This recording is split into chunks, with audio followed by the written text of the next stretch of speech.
সিদ্ধান্ত লৈছে সেইটো সিদ্ধান্ত মোৰ মতেদি ঠিকে আছে, কিন্তু মই আকৌ অলপমান মানে জনসাধাৰণ বা ৰাইজৰ বাবে অলপ সহজ কৰি দিছোঁ বুজাত। এতিয়া যিসকল ব্যক্তিয়ে অসমতে আছে বা অসমৰে হয়, তেওঁলোকে এতিয়ালৈকে আধাৰ কাৰ্ড বনোৱা নাই। আধাৰ কাৰ্ড বনোৱা নাই, তেওঁলোকে কিন্তু অসমৰে, ঠিক আছে। মানে 18 বছৰ পাৰ হৈ গ'ল, এতিয়া আৰু আপোনালোকে আধাৰ কাৰ্ড নাপায়। এতিয়া আৰু আপোনালোকে আধাৰ কাৰ্ড নাপায়। কিয় নাপায়? এইটো অসম কেবিনেট মানে অসম চৰকাৰে এইটো সিদ্ধান্ত লৈ পেলালে, ঠিক আছে। এতিয়া মই বহুত মানুহ এনেকুৱা লগ পাইছিলোঁ এতিয়া, যে ময়ে দেৰিকে বনাম বনাওঁতে তেওঁলোকৰ কি হ'ল, বয়স পাৰ হ'ল। সেইবাবে সময়ৰ কাম সময়ত কৰিব লাগে। অসম কেবিনেটে যেতিয়া সিদ্ধান্ত ল'লে বা এতিয়া যিখিনি মানুহৰ সমস্যা আহিব, সকলোতকৈ ডাঙৰ সমস্যা হ'ব কি যে বাংলাদেশী যাতে তেওঁলোকে আহি ইয়াতে আধাৰ কাৰ্ড বনাব নোৱাৰে। এইটো ভাল পদক্ষেপ, ভাল চিন্তা, ঠিক আছে, ধুনীয়া। কিন্তু যিসকল ব্যক্তিয়ে এতিয়ালৈকে বনোৱা নাই বা 18 বছৰ পাৰ হ'ল, তেওঁলোকৰ মাক দেউতাকৰ আছে, তেওঁলোকৰ মাক দেউতাকৰ আধাৰ কাৰ্ড আছে, কিন্তু ল'ৰা ছোৱালীৰ 18 বছৰ পাৰ হৈছে, কিন্তু তেওঁলোকৰ এতিয়ালৈকে তেওঁলোকে বনোৱা নাই। তেতিয়াহ'লে আপোনালোকক কি কৰিব, এতিয়া জিলা প্ৰশাসন আৰু অসম চৰকাৰে আপোনাক তদন্ত কৰিব। তদন্ত কৰি যদি আপোনাৰ সঠিক হয়, তেতিয়া আপোনাক আধাৰ কাৰ্ড বনাবলৈ অনুমতি দিব।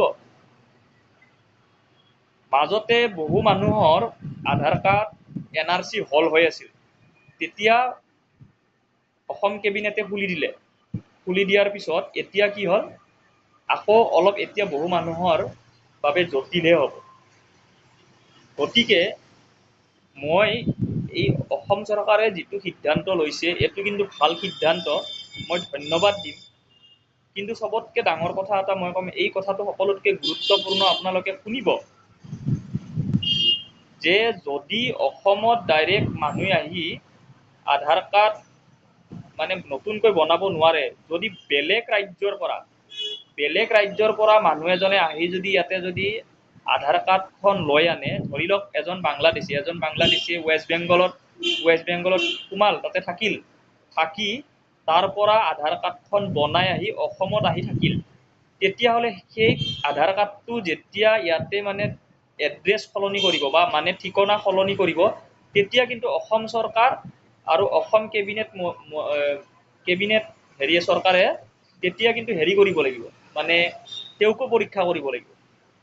যিকোনো ৰাজ্য, মানে ভাৰতৰ যিকোনো ৰাজ্যৰ পৰা যেতিয়া অসমত আহি আধাৰ কাৰ্ডৰ নাম সলনি কৰি, মানে এড্ৰেছ ঠিকনা এইবিলাক সলনি কৰিব, তেতিয়াহ'লে কিন্তু এই আপোনাৰ কৰিব লাগিব, মানে তেওঁলোককো কিন্তু পৰীক্ষা কৰি চাব লাগিব আচলতে মানুহকেইজন কৰ হয়। বুজি পালেনে? গতিকে সিদ্ধান্তটো খুব ভাল সিদ্ধান্ত। কেৱল অসমৰ সিদ্ধান্তটো ল'লেই নহ'ব,